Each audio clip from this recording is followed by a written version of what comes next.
And there's a huge difference between speaking and acting because you believe and thinking that you can act and speak to create faith, because that's not the way that it works.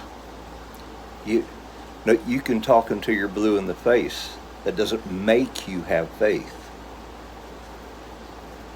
A man believes in his heart and he speaks what he believes and he acts upon what he believes.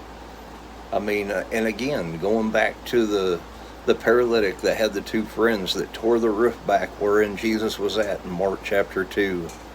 Jesus seeing their faith. They did what they did because they believed that Jesus was able to heal them. The woman with the issue of blood didn't even say anything out loud. She said within herself, the scripture said. So she was acting on something that she believed within herself. She wasn't doing something to try to make something happen. She was just acting upon her faith because she had heard of Jesus, how that he was healing and delivering those oppressed of the devil. And her faith was that if she could but touch the hem of his garment, that she'd be made whole, because she knew the power of God that was upon Jesus, that virtue that went out of him when she touched him.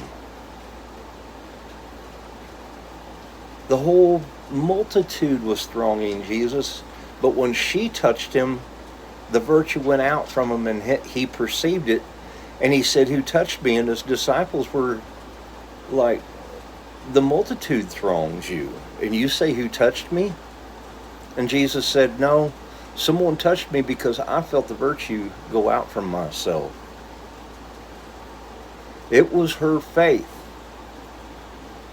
and what she said within herself, and what she believed in her heart, and her acting on it, her working.